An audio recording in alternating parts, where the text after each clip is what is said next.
तो चलिए दोस्तों शुरू किया जाए आज का रीडिंग सेशन। तो दोस्तों इस आर्टिकल का एक फ्रेजल वर्ब है डोट ऑन।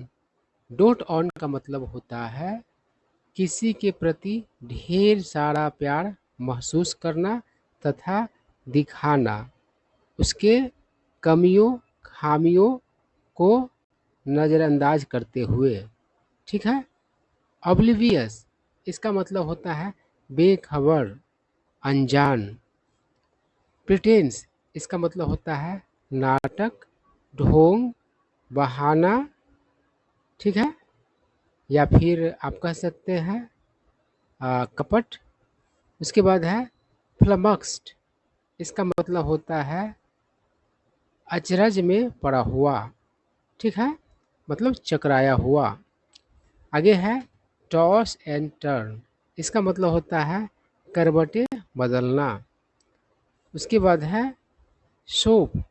सोप का अर्थ साबुन होता है, आप लोगों को अच्छे से पता है। लेकिन सोप का एक अन्य अर्थ भी होता है दोस्तों।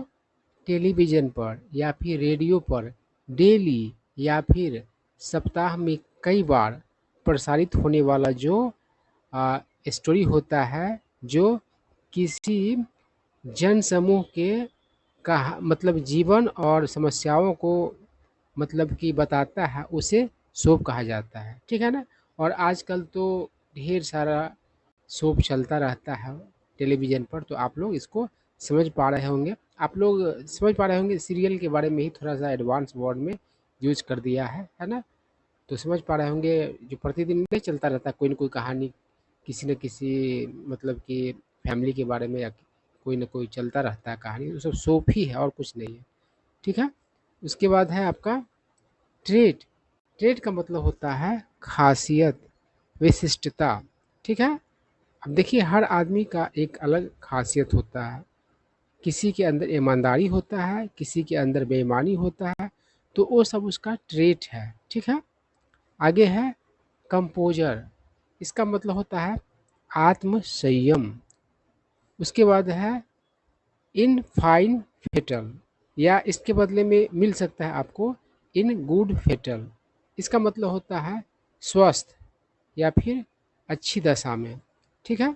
आगे है स्पीक एंड स्पैन, इसका मतलब होता है साफ सुथरा, है ना, नीट एंड क्लीन।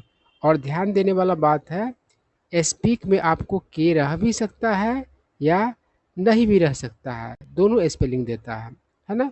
यानी कि बिना के भी सही है। ठीक है। तो कहीं पर अगर आपको के देखने को नहीं मिले तो परेशान होने की ज़रूरत नहीं है। चलिए अब हम लोग आर्टिकल पढ़ना शुरू करते हैं। आप इस आर्टिकल को पढ़ने के दौरान ढेर सारे न्यू वर्ड सीखेंगे, है ना। बहुत अच्छा आर्टिकल है, तो आराम से पढ़ते हैं और समझते हैं। एक स्टोरी भी है, एक रियल लाइफ स्टोरी होता है कोई आर्टिकल, तो फिर पढ़ने मज़ा आता है ना। चलिए क्या करा है, two of my maternal grand uncles passed away within a span of 1 year. अब चलिए यहाँ पर कुछ न्यू वर्ड्स आपको सीखने को मिल रहे हैं। एक है स्पैन। स्पैन का यहाँ पर अर्थ है पीरियड, मतलब अवधि। ठीक है। और पास अवे इसका मतलब होता है गुजरना, मतलब मरने के बदले में हम लोग क्या बोलते हैं, गुजरना। यानी कि मरना शब्द थोड़ा करवाहट भरा शब्द है, इसीलिए उस करवाहट को कम करने के लिए हम लोग गुजरना कहते हैं। इसलिए इंग्लिश में भी ऐसा किया जाता है ना। मतलब कि डाई के बदले में पास अवे का प्रयोग किया जाता है ताकि थोड़ा सा करवाहट कम मतलब कि प्रतीत हो, कम मालूम पड़े। ठीक है। उसके बाद है ग्रैंड अंकल, आप लोग समझ पा रहे होंगे। देखिए ग्रैंडफ़ादर तो कहा जाता है दादाजी को, ठीक है ना। और ग्रैंड अंकल कहा जाएगा दादाजी के भाई को। ठीक है। और मैटरनल ग्रैंडफ़ादर कहा जाता है नाना जी को। और मैटरनल ग्रैंड अंकल किसको कहा जाता है, तो नाना जी के भाई को। ठीक है ना। तो यही बात है। अब चलिए यहाँ तक हम लोग समझते हैं क्या हिंदी इसका होता है। तो कह रहा है मेरे दो मैटरनल ग्रैंड अंकल्स गुजर गए 1 वर्ष के अवधि के भीतर। ठीक है बात, एकदम साफ सुथरा बात है, कोई दिक्कत नहीं हो रहा होगा आप लोगों को। आगे क्या करा है, आर के समराज नाम दे दिया गया है, एज 74 74 वर्ष उम्र का, डाइड ऑन नवंबर 27 यानी कि नवंबर 27 नवंबर को मतलब कि मर गया, और वर्ष कौन सा था तो 2005, टाइम दे दिया है एट 4:30 PM। ठीक है बात, तो सारा चीज़ क्लियर है, यहाँ पर कुछ डिफ़िकल्ट बात है नहीं। अब चलिए आगे बढ़ते हैं। क्या करा है, हिज ब्रदर मतलब उनके भाई, आर के जीवरत्नम 86 है ना, तो उनके भाई जिनका उम्र 86 वर्ष यहाँ पर पता चल रहा है। बेड फेयरवेल, अब देखिए बीड फेयरवेल से ही बेड फेयरवेल बना है, बीड का क्या हो गया है, बेड बन गया है, तो बीड फेयरवेल का मतलब होता है अलविदा कहना। तो कह रहा है कि वो जो 86 वर्ष के व्यक्ति आर के जीवरतन के बारे में कह रहा है कि उन्होंने क्या कहा, तो अलविदा कहा टू द वर्ल्ड यानी कि संसार को, 1 ईयर लेटर मतलब 1 वर्ष बाद। आगे क्या कह रहा है, अनकैनिली, अनकैनिली का अर्थ होगा मतलब कि अजीब, मतलब रहस्यपूर्ण तरीके से, है ना, अनकैनी मतलब रहस्यपूर्ण तरीके से। The date and the time were the same यानी मतलब रहस्यपूर्ण तरीके से जो डेट था और समय जो था दोनों के मौत का वह क्या था, तो एक जैसा था। ठीक है बात, अब चलिए वर्ड्स सेम नहीं है, बात समझ लीजिए, है ना, सिर्फ क्या है तो डेट सेम है और टाइम सेम है। ठीक है, कहानी को अच्छी तरीके से समझने के लिए क्लियर कर लेना जरूरी है, तब तो आगे आपको अच्छे तरीके से समझ में आएगा। आगे देखिए क्या करा है, और वैसे भी दे दिया है 1 ईयर लेटर मतलब कि दूसरे वर्ष की बात हो रहा है। चलिए आगे क्या करा है, द क्यूरियस को इंसिडेंस मतलब संयोग होता है। ठीक है, और क्यूरियस का यहाँ पर अर्थ है अजीब तथा असामान्य, तो कह रहा है कि अजीब तथा असामान्य संयोग प्रॉम्प्टेड पीपल टू वॉन्डर, तो वॉन्डर का अर्थ होता है आश्चर्य करना, है ना, ताज्जुब करना, है ना, और प्रॉम्प्ट टू वॉन्डर मतलब देखिए प्रॉम्प्ट जो होता है तो क्या होता है, ये होता है आपका मतलब कि प्रेरित करना भी होता है, प्रोवोक करना भी होता है ना, कोई चीज़ आपको प्रॉम्प्ट करता है कुछ काम करने के लिए तो आपको उस चीज़ करने के लिए उकसाता है, तो लोगों को क्या किया, उकसाया क्या करने के लिए, तो ताज्जुब करने के लिए, है ना। ये जो अजीब ढंग का मतलब कि संयोग था कि एक ही डेट में और मतलब कि एक ही समय में लेकिन साल अलग है, मतलब 2 आदमी का मौत होता है तो थोड़ा सा अजीब लगता है, तो लोग ताज्जुब करेंगे ही। कह रहा है कि वेदर कि क्या सम्राज हैड समन्ड, समन का मतलब होता है बुलाना, सम्राज बुलाया हुआ था हिज सिबलिंग, सिबलिंग मतलब सगा भाई या बहन, है ना, तो अपने सिबलिंग को बुलाया हुआ था टू ज्वाइन मतलब साथ होने के लिए, हिम मतलब उसको ज्वाइन कर लिया मतलब उसके साथ होने के लिए, इन हिज हेवनली अबोर्ड मतलब अपने स्वर्गीय अबोर्ड में, अबोर्ड का अर्थ होता है निवास, निवास स्थान। ठीक है बात, अब चलिए आगे बढ़ते हैं। क्या कह रहा है, the brother were, the brother were among 7 siblings, 4 boys and 3 girls, and had a special bond that lasted until the end।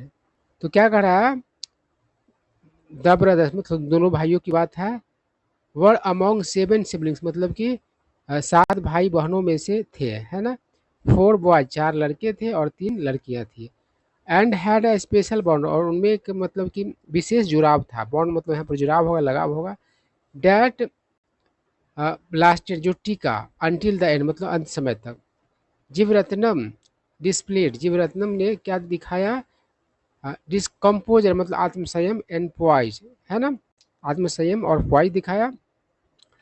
Poise का अर्थ क्या होता है, तो पॉइज का अर्थ होगा मतलब कि संतुलित मनोदशा, है ना, वाइल साम्राज्य एग्जिबिटर जबकि साम्राज्य ने क्या दिखाया, तो असर्टिवनेस, असर्टिवनेस इसका मतलब होता है आ, देखिए, अजर्टिव कोई व्यक्ति है तो वह मुखर है, तो मुखरता हो जाएगा, मुखरता देखा है। और जो आदमी मुखर होता है तो जो उसके मन में होता है खुल के बोलता है ना। एंड परसुएसिवनेस है ना, परसुएसिवनेस है ना, परसुएसिव से बना है परसुएसिवनेस है ना। तो परसुएसिव मतलब क्या होता है, यानी कि परसुएट मतलब होता है राजी करना, तो परसुएट से परसुएसिव बना है, और परसुएसिव से ही परसुएसिवनेस बना है ना। तो इसका मतलब होता है राजी करने का जो मतलब कि क्वालिटी है वो, ठीक है। तो ये दोनों क्वालिटी उनके पास थे, दो व्यक्तियों के बारे में कहा जा रहा है, अलग अलग क्वालिटी के मतलब कि धनी थे। आगे क्या करा, अरे यार रुको तो सही, करा डिस्पाइट देयर कंट्रास्टिंग ट्रेड्स, मतलब कि उनके एकदम अलग खासियतों के बावजूद they were like two peas in a pod. देखिए, two pea peas in a pod का मतलब क्या होगा, वेरी सिमिलर, मतलब बहुत समान है ना। तो दोनों बहुत समान थे। द एल्डर ब्रदर, बड़ा भाई, कॉन्स्टेंटली मतलब लगातार, डोटेड on the last born.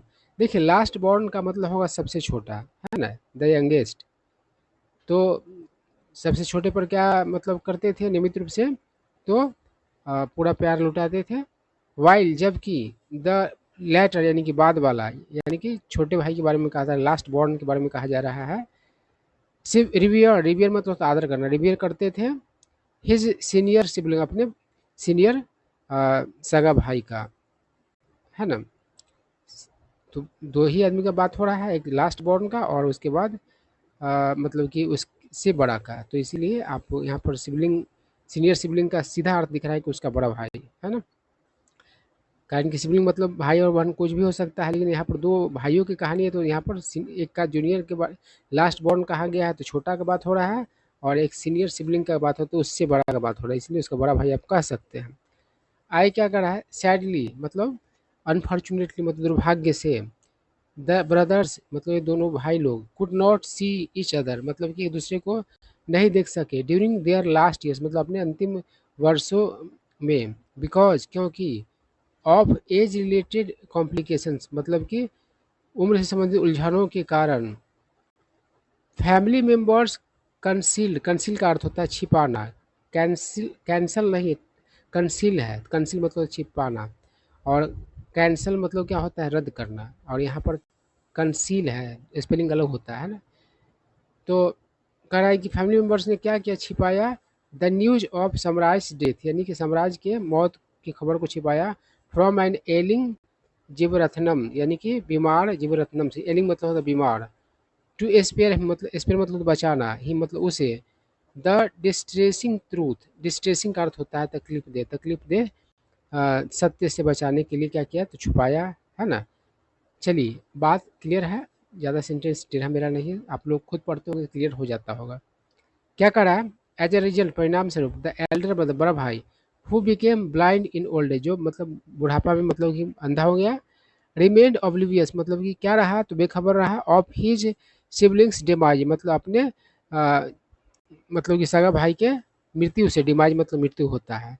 He continue वह जारी रखा, टू इंक्वायर अबाउट मतलब पूछताछ करते रहना, अबाउट इंक्वायर पूछताछ करना है ना, अबाउट द लेटर्स वेलबिंग मतलब कि दूसरे के, यानी कि दो भाइयों की बात है, तो एक भाई दूसरा भाई के बारे में क्या, के बारे में क्या करता रहा, उसके हाल चाल के बारे में पूछता रहा, है ना, वेलबिंग मतलब हाल चाल। आगे क्या करा, द फैमिली बूस्टेड, बुश मतलब तो बढ़ाना, द मरैल, इसको मरैल या मरोल पढ़ा जाता है, मोरल नहीं पढ़ा जाता, मोरल दूसरा होता है, MORAL, मोरल का मतलब नैतिक, और इसका मतलब होता है हौसला, है ना। तो क्या किया, परिवार ने क्या किया, बढ़ाया उसका हौसला, बाई फॉल्सली यानी कि झूठ मूठ के, क्लेमिंग मतलब कि दावा के साथ कह करके, क्लेम मतलब दावा के साथ कहना, दावा करना भी होता है, डैड कि साम्राज वाज डूइंग वेल, कि साम्राज ठीक हो रहा था। देखिए, बी डू वेल, बी का ही M, is, are, was verb होता है, तो यहाँ पर वाज है ना। ये जो वर्ब होता है बी, तो बी का ही फॉर्म होता है एम, इज, आर, वाज, वर, है ना। तो क्या होता है बी डू वेल, इसका मतलब होता है बीमार हो रहने के बाद मतलब कि ठीक होने लगना, है ना। तो कह रहा है कि ठीक हो रहा है साम्राज्य, यही सेंस है। आई क्या कर रहा है द प्रिटेंस यानी कि वो झूठ ढोंग वाज नॉट एक्सपोज मतलब नहीं खुला वो झूठ, है ना, भांडा उसका नहीं फूटा। एज क्योंकि there was no telephonic contact between the brothers, क्योंकि उन भाइयों के बीच टेलीफोनिक कम्युनिकेशन नहीं था, कॉन्टैक्ट नहीं था। चलिए आगे बढ़ते हैं, क्या करा अनदर एपिसोड, एक अन्य घटना डैट लेफ्ट अस फ्लमक्स, जिसने हमें अचंभित किया, हमें मतलब कि चकरा दिया। हैपेंड मतलब हुआ ऑन न्यू ईयर्स एव ऑफ 2007 यानी कि 2007 के नए मतलब कि वर्ष की पूर्व संध्या पर हुआ। न्यू ईयर्स एव कहने का मतलब क्या होता है 31 दिसंबर का दिन या फिर शाम, है ना। वेन जब माई फादर मेरे पिताजी एंड माई नीस और मेरी नीस निकिता पेरिस्ट, पेरिस का मतलब होता है नष्ट हो जाना और मर जाना, है ना। सामान वगैरह हो तो नष्ट हो जाएगा और व्यक्ति के लिए क्या होगा तो मर जाना, तो मर गया। With in a few minutes of each other मतलब एक दूसरे के कुछ ही मिनटों के बाद, है ना। आई क्या करा after a sleepless night of tossing and turning मतलब कि करवटें लेते रहने के एक मतलब कि बिना नींद के रात के बाद डैड वो कप मतलब डैड उठे विथ नैगिंग बैक एक मतलब कि नैगिंग मतलब होता है लंबे समय तक चलने वाला, है ना। और खास करके जिसको ठीक करना मुश्किल हो या हटाना मुश्किल हो तो उस तरह के दर्द से बैक एक से यानी कि पीठ दर्द से मतलब उठे। He had been in fine fettle मतलब वह अच्छे थे स्वस्थ थे, है ना। बट लेकिन आवर मदर्स डिमाइज लेकिन हमारी माँ का मृत्यु 6 मंथ्स प्रायर मतलब 6 महीने पूर्व हैड अनसेटल्ड है मतलब उस चीज़ ने क्या किया हुआ था तो उन्हें अनसेटल कर दिया था, बेचैन कर दिया था। अनसेटल करने का मतलब होता है बेचैन करना, इसका और भी अर्थ है, यहाँ पर अर्थ है बेचैन करना। आई क्या कर रहा है सो इसलिए वेन माई यंगर सिबलिंग जब मेरा छोटा भाई एंड आई यंगर सिबलिंग, है ना, तो दो भाइयों की बात तो शुरू से ही हो रहा है, तो आप समझ पा रहे हैं कि छोटा भाई कहेंगे बहन नहीं कहेंगे। एंड आई और मैं प्लीडेड यानी कि निवेदन किया, प्लीड मतलब होता है निवेदन करना, गिड़गिड़ाना भी होता है। विथ ही मतलब उनसे, टू सी ए डॉक्टर मतलब डॉक्टर से मिलने के लिए। ही वेव्ड अस ऑफ, देखिए वेव ऑफ का मतलब कि बाई बाई कहना भी होता है ना। और यहाँ पर अर्थ है खारिज करना। तो कह रहा है कि अलविदा कहना भी होता है वेव ऑफ का, है ना, हाथ का इशारा करके। और आपका यहाँ पर जो अर्थ है वो है खारिज करना, तो उन्होंने खारिज कर दिया, है ना। सेइंग क्या कहते हैं that he would be okay कि वो ठीक हो जाएंगे। कोई बात किसी को और कहो और वेव ऑफ कर देगा उस बात को तो उसमें अरे बिना मतलब का बात बोल रहा है ना, खारिज कर देगा। आगे क्या कर रहा है ही लिव्ड अलोन वो अकेले रहते थे इन हिज मोडेस्ट हाउस अपने साधारण घर में। यहाँ पर मोडेस्ट का अर्थ होगा साधारण। माई सिबलिंग मतलब मेरे सगे भाई बहन लोग एंड आई और मैं हु लिव्ड सेपरेटली जो अलग अलग रहते थे। विजिटेड मतलब कि मिलने जाते थे। हिम मतलब उनसे डेली यानी कि हर दिन। माई ओल्डेस्ट सन देखिए ओल्डेस्ट कहना गलत होगा कारण कि सगा भाई बहन के बीच क्या होता है एल्डेस्ट होता है ना।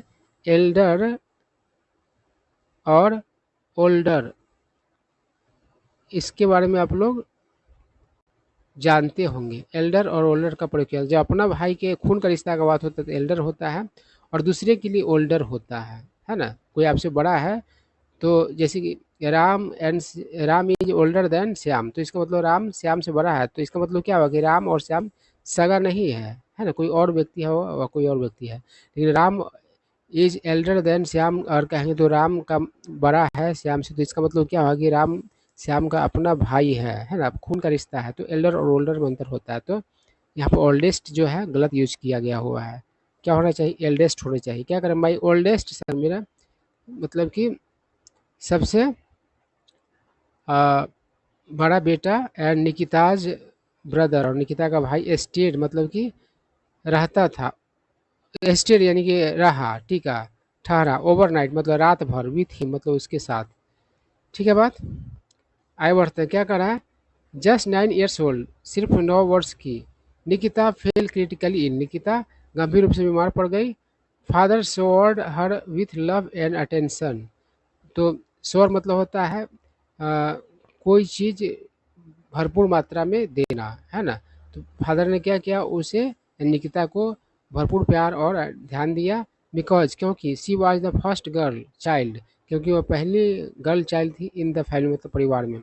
सी हैड टू स्किप स्कूल, उसे स्कूल को स्किप करना पड़ा था फॉर मंथ्स, मतलब महीनों। Because of her deteriorating health, उसके बिगड़ते हुए स्वास्थ्य के कारण। ठीक है ना। आई क्या करा है, around 9 PM on December 31st 2007, मतलब कि 31 दिसंबर 2007 को करीब करीब 9 बजे रात की बात है। Dad switched on the television, तो डैड ने क्या किया, स्विच ऑन किया टेलीविज़न, टेलीविज़न चालू किया टू वॉच, यानी देखने के लिए हिज फेवरेट शो, अपने फेवरेट शो को, मनपसंद शो को। बट ही सुन पास्ट, लेकिन वो तुरंत मतलब गुजर गया, है ना। The remote still in his hand, और रिमोट उसके हाथ में ही था। अ फ्यू मोमेंट्स लेटर, कुछ पल बाद, माई नीस सकम टू हर एलिमेंट, तो मेरी नीस मतलब घुटने टेक दी, हार मान गई अपनी बीमारी के आगे, है ना। सकम टू का मतलब क्या होता है, हार मान जाना, घुटने टेक देना, है ना। चलिए, और एलिमेंट मतलब बीमारी होता है। आगे क्या कह रहा है, तो कह रहा है इंट्रिगिंगली, मतलब कि दिलचस्प तरीके से। Dad had instructed the made, मतलब डैड ने नौकरानी को, मेड को, है ना, घर में काम करने वाली जो महिला होती है उसे हम लोग मेड कहते हैं। तो ज़्यादा नौकरानी वगैरह करना अच्छा नहीं लगता, सब तो इंसान ही होता है ना। तो क्या कर रहा है, डैड ने क्या कहते हैं, इंस्ट्रक्ट किया था मेड को to keep the house spick and span, यानी कि साफ सुथरा रखने के लिए घर को, इन एंटिसिपेशन ऑफ, मतलब कि पूर्वानुमान के तौर पर, ऑफ वेलकमिंग विजिटर्स, यानी कि आगंतुक आने वाले लोगों का वेलकम करने के लिए, द फॉलोइंग मॉर्निंग, मतलब अगली सुबह। हैड ही फॉरसीन, क्या वह देखे हुए थे पहले से, द इवेंट्स, मतलब घटनाओं को, ऑफ डैट फेटफुल, मतलब विनाशक ब्लैक मंडे के घटनाओं को, यही बात कर रहा है। तो ये आर्टिकल था, आप लोगों को कुछ न्यू वर्ड सीखने को मिले होंगे, और कहानी थोड़ा समझ में आया होगा और थोड़ा नहीं समझ में आया होगा। एक बार आप खुद से पढ़िएगा तो पूरा समझ में आ जाएगा, ठीक है। तो धन्यवाद आप सभी का, बहुत बहुत धन्यवाद आप लोगों का, इस वीडियो को देखने के लिए और अपना मूल्यवान समय देने के लिए।